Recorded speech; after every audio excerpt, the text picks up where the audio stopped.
كل كما رانا الأمة المحمدية كاملة كما راها، كلهم أسماءهم وملفات بين يدي سيدنا رسول الله. شنو تقول واحد ما يعرف؟ هو نبيك وتقول ما يعرفك صلى الله عليه وسلم؟ ما شنو يدير سيدنا رسول الله؟ والأولياء الأقطاب من الأمة المحمدية كذلك عارفين كل الأمة بالتفاصيل، وكل واحد والدواء والداء تاعو. بقات انت تروح للصيدلية ولا ما تروحش، ولا تروح للطبيب ولا ما تروحش. لا سيما إذا انتميت إلى طريقة، إذا انتميت للشيخ طريقة، أي طريقة من طرق الصوفية، فأنت تحت ظله وتحت جناحه. أما هي المفروض راك مريح في دارك، تجيب ذكرك وحدك، تكون في حالة اتصال. يزعم بأن النبي عليه الصلاة والسلام عنده ملفات الأمة جميعا، وهذا كذبا وافتراء عن النبي عليه الصلاة والسلام. قال النبي عليه الصلاة والسلام: إذا مات ابن آدم انقطع عمله إلا من ثلاث ولم يستثني نفسه. إلا من ثلاث: صدقة جارية، أو علم ينتفع به، أو صدقة جارية، أو ولد صالح يدعو له وليس يدعو له.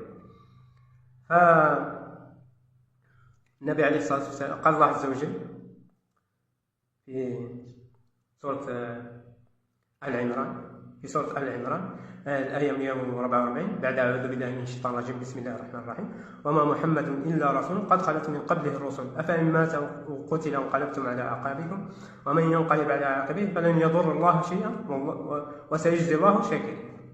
هذا وما محمد إلا رسول قد خلت من قبله الرسل.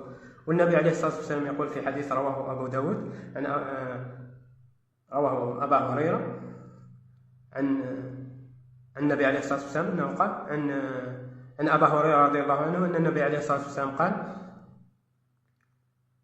ما من أحد يرد علي السلام، ما من أحد يسلم علي إلا ورد الله علي روحي حتى أرد عليه السلام. رواه أبو داود، حديث عن أبا هريرة رضي الله عنه. يعني الله عز وجل يرد روحه، الروح من أجل أن يرد السلام. رد علي الله روحي حتى أرد عليه السلام. أنتم تكذبون على النبي عليه الصلاة والسلام، والنبي عليه الصلاة والسلام لا يعلم شيئا إلا بما علمه الله عز وجل، وإلا بما أنزل الله عليه من وحي. لما سألوه يعني عن 3 أشياء أخبار اليهود، قال النبي عليه الصلاة والسلام: سأخبركم غدا، ولم يقل إن شاء الله، فانقطع عليه يعني الوحي مدة، يعني ثم قال الله عز وجل: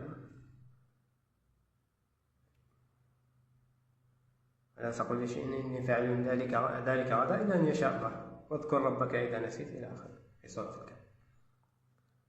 فالنبي عليه الصلاة والسلام لا يعلم شيء إلا ما أنزل الله عليه من وحي ومن علم. وأنتم تكذبون على رسول الله صلى الله عليه وسلم، وهو القائل: إذا مات ابن آدم انقطع عمله إلا من 3. والنبي عليه الصلاة والسلام يعني قال يعني لأهله، لعمه العباس: يا عباس بن عمي العباس بن عبد المطلب، اعمل لا أغني من الله شيئا. يا صفية عمة، اعملي لا أغني من الله شيئا. يا فاطمة ابنتي، خذي من مالي ما شئت، اعملي لا أغني من الله شيئا، لا أغني عنك من الله شيئا. هذا النبي عليه الصلاة والسلام. أسأل الله العافية والسلامة. النبي عليه الصلاة والسلام قد مات، فإن مات أو قتل، وعندما يسلم عليه الناس يعني الله عز وجل يرد له الروح من أجل أن يرد السلام على الناس. هذا ما قاله النبي عليه الصلاة والسلام، فأنتم تكذبون عن النبي عليه الصلاة والسلام. ويزعم بأن يعني من اتبع شيخ طريقة كان تحت ظله وتحت جناحه، والعياذ بالله، وهذا لا أساس له من الصحة. هل قال النبي عليه الصلاة والسلام هذا؟ هل ذكر الله عز وجل هذا في القرآن؟ هل قال لهم أبا بكر: من أتبعني كان تحت ظلي؟ ما قال هذا. هل قال عمر هذا؟ ما قال هذا. هل قال عثمان وعلي هذا؟ ما قالوا هذا. من أين لكم هذه الأكاذيب؟ نسأل الله العافية والسلام. هؤلاء يعني الصوفيون عندما يعني يموت شيخهم يعني يغسلونه ويكفنونه ويشيعونه ويصلون عليه ثم يدفنونه ويدعون الله أن يرحمه. بعد أيام يأتون إليه من أجل أن يتوسلوا إليه أن يقضي حوائجهم والعياذ بالله. هذا شرك أكبر مخرج من الملة. هؤلاء الأولياء الصالحين كانوا صالحين فلا يملكون لأنفسهم ضرا ولا نفعا، لا ينفعونكم ولا يضرونكم. قال الله عز وجل في سورة الأعراف الآية 194 بعد أعوذ بالله من الشيطان الرجيم بسم الله الرحمن الرحيم: إن الذين تدعون من دون الله عبادا أمثالكم فادعوهم فليستجيبوا لكم إن كنتم صادقين. لا يستجيبون. هؤلاء عبادا مثلكم، عبد عنده عينين، عنده ودنين، عنده رجلين، يدين، يذهب إلى المرحاض أكرمكم الله، يمرض، يموت، وقد يكون مات بسبب مرض معين وأنت تذهب إليه من أجل أن تتوسل إليه أن يشفيك من ذلك المرض الذي مات به. هذا شرك أكبر مخرج من الملة. وأصحاب هؤلاء الأضرحة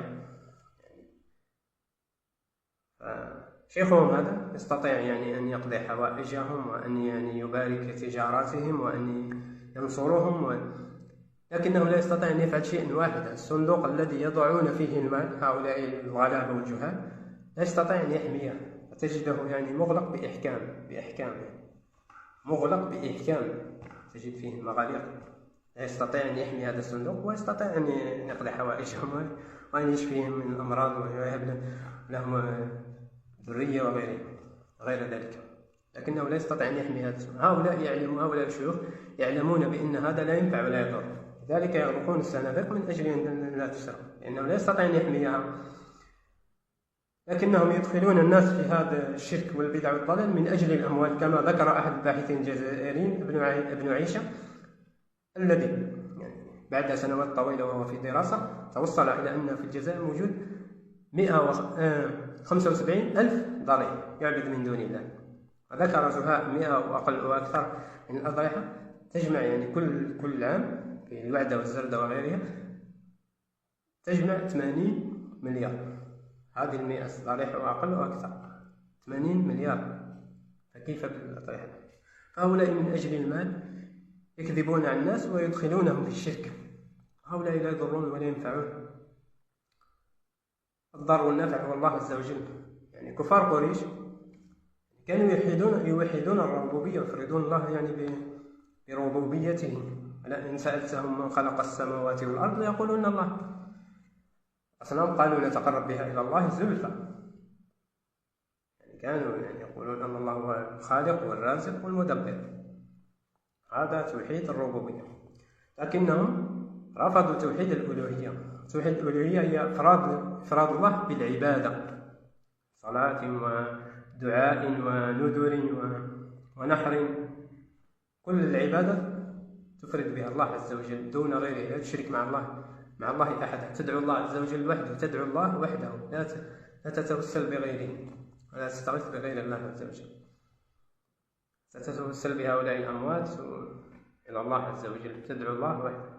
إفراد الله بالعبادة، إفراد الله بالأسماء الحسنى والصفات العلى، الأسماء والصفات، توحيد الأسماء والصفات التي وصف بها نفسه الله عز وجل، التي وصفها بها نفسه أو وصفه بها رسوله صلى الله عليه وسلم.